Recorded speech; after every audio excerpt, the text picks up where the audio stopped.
এই মেয়েটির নাম রিনি। রিনি একটি রুম কেনে। রুমটি ছিল খুবই ছোট, কোনো আসবাবপত্র রাখার জায়গা ছিল না, তাই ডেকোরেশন করার প্রয়োজন পড়ে। একজন ইঞ্জিনিয়ার ডাকেন। ইঞ্জিনিয়ার এসে প্রথমে সুন্দর একটি খাট তৈরি করেন। খাটের নিচে আলমারি তৈরি করেন।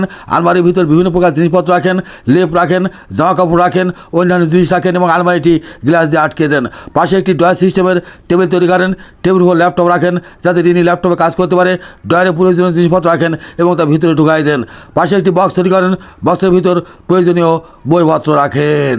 তারপরে ইঞ্জিনিয়ার টেবিলের নিচে বুকসেল তৈরি করেন, প্রয়োজনীয় বইপত্র রাখেন এবং তার ভিতরে ঢুকাই দেন। খাটের পাশ দিয়ে সফটওয়্যার দিয়ে দেন। খাটের উপর কোমল বিছানা বিছিয়ে দেন।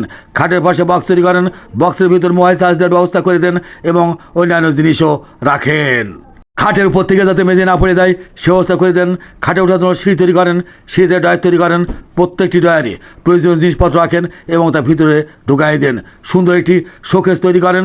শোকেসের ভিতর বইপত্র রাখেন, অন্যান্য জিনিস রাখেন এবং তা গ্লাস দিয়ে আটকিয়ে দেন। টাকা না মাকে বেশি ভালোবাসেন? যদি মাকে বেশি ভালোবাসেন কমেন্ট বক্সে লিখে দিন আই লাভ ইউ মা। দয়া করে চ্যানেলটিকে সাবস্ক্রাইব করুন।